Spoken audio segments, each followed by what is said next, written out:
Voici la 7e émission de notre Université radiophonique internationale.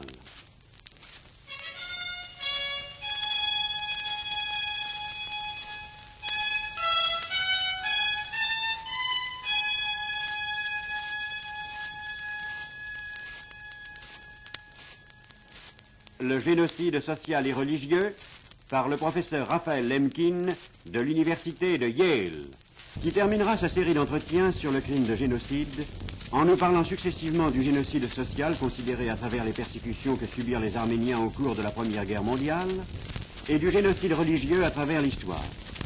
Le texte que M. Raphaël Lemkin nous a fait parvenir de l'Université de Yale sera lu par Jean Toscane. Après avoir exposé samedi dernier les cas de destruction massive des Polonais et des Tchèques à travers l'histoire, revenons maintenant à la Première Guerre mondiale. Le cas du génocide le plus connu de cette époque est celui des Arméniens. Plus d'1 million furent voués à la mort. Tout se passait sous le nom de déportation. De nombreux intellectuels arméniens furent déportés dans une direction inconnue, d'où presque personne n'est revenu. Puis, une grande vague de déportation fut déclenchée et coûta la vie à plus d'1 million de victimes. Les Arméniens recevaient l'ordre de quitter leur ville ou leur village dans quelques heures. Ils ne pouvaient emporter avec eux que les objets les plus indispensables. Ils étaient chassés le long de l'Euphrate vers le sud. Au cours de la marche, les surveillants et la population kurde des villages voisins massacraient les déportés. On tuait les hommes et les enfants et on les jetait dans l'Euphrate. On choisissait les plus belles femmes et on les vendait ou on les violait. Les tortures et autres atrocités sont indescriptibles. Dans un volume publié après la guerre, sous la direction de Lord Bryce, on lit la description de scènes qui vous glacent le sang dans les veines. Des femmes enceintes percées par des sabres, les fœtus arrachés, des enfants orphelins luttant avec des chiens pour quelques os, peut-être des os humains. Pourquoi des os? Comment peut-on manger des os? Eh bien, le génocide est une école cruelle, non seulement pour la mort, mais aussi pour la subsistance. Les enfants arméniens mettaient les os entre deux pierres, les frottaient jusqu'à ce qu'ils soient pulvérisés, puis mélangeaient la poudre avec de l'eau de rivière et se nourrissaient de cette façon. Le cas arménien est intéressant du point de vue de la réaction des victimes qui ont survécu, puisque la justice, en ce qui concerne la destruction de ce peuple, fut tardive et insuffisante. Les Arméniens prirent la justice en main propre et l'exécutèrent par des actes terroristes contre les coupables turcs. Ce fut le cas de l'étudiant arménien Telieran, qui tua dans une rue de Berlin le ministre turc de l'Intérieur, Taalat Pacha, qui avait signé les ordres de déportation. L'organisateur d'un autre massacre d'Arméniens, qui eut lieu en Azerbaïdjan après la Première Guerre, fut tué à Constantinople par un Arménien qui avait perdu toute sa famille dans ce massacre. Il fut défendu par le fameux professeur arménien Orsovian, devant un tribunal militaire britannique de l'armée d'occupation à Constantinople. Il est intéressant de noter que les inculpés dans ces deux procès invoquaient les mêmes raisons. Ils disaient « Depuis que j'ai perdu ma famille, j'ai perdu le sommeil, la santé, l'espoir. Ma mère, disait Telieran au tribunal de Berlin, ma mère est venue me parler quand j'étais dans un état de demi-connaissance et elle m'a dit « Mon fils, tu sais que Taalat Pacha, l'assassin de ta mère bien-aimée, est à Berlin, et tu ne fais rien pour venger la mort de celle que tu aimais tant. » Les tribunaux jugèrent les terroristes arméniens et les déclarèrent innocents. Pourquoi?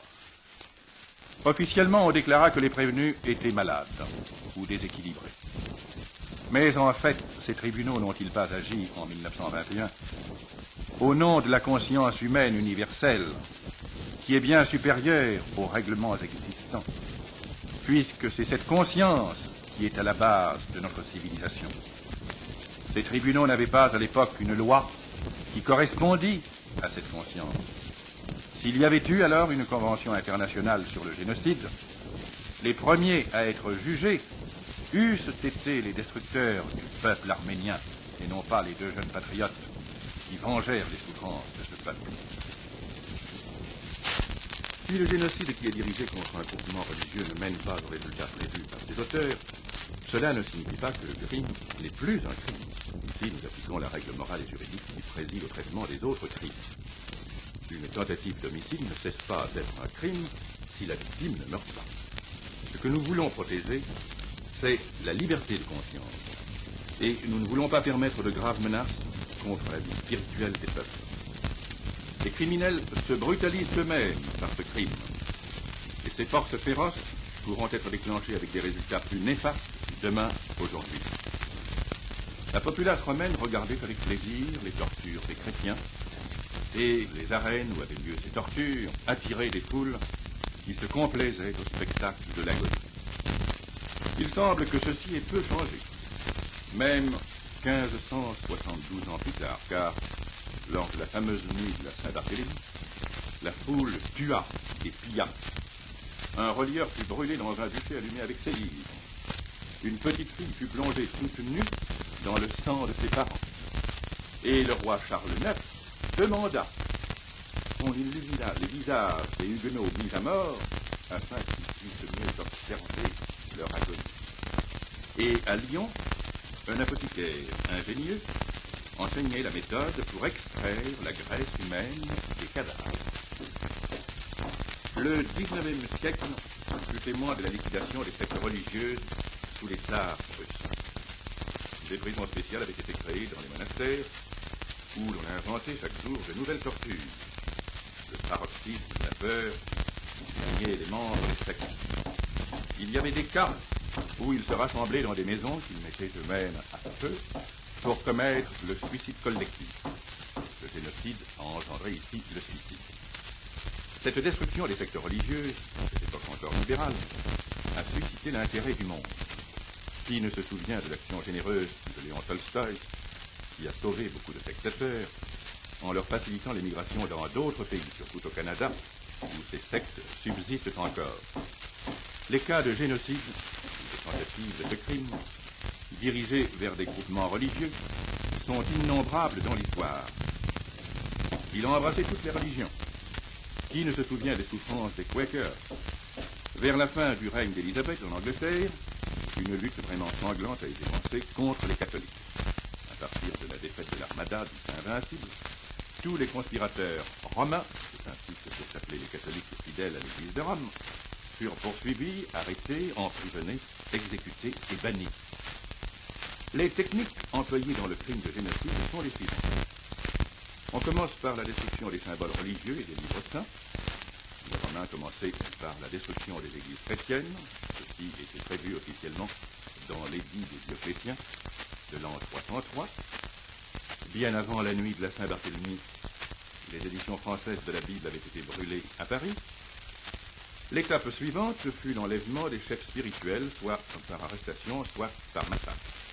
Ensuite vient la destruction des masses. Il y a pourtant un événement qui distingue le génocide religieux des autres formes du génocide, c'est le problème de la conversion. On ne peut pas se convertir à une race ou même à une nation, mais on peut se convertir à une religion.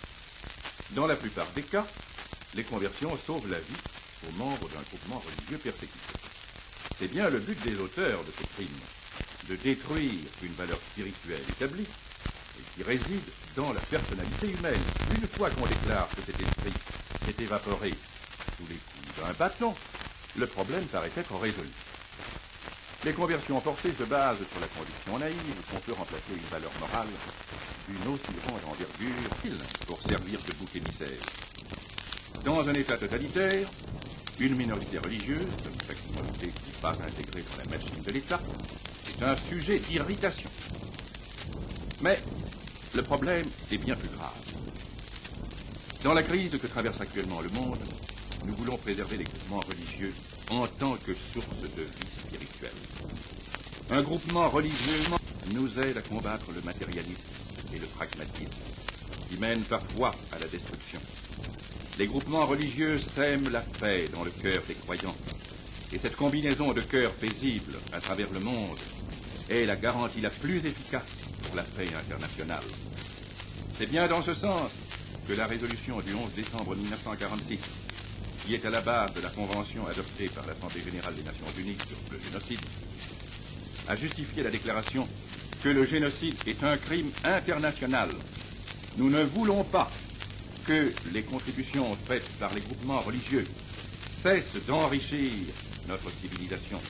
Nous voulons que les grandes lumières des siècles illuminent les ténèbres d'aujourd'hui. Et nous voulons avoir aussi un guide spirituel pour l'avenir. Mesdames, Messieurs, nous touchons à la fin de cette dernière exposée sur le génocide.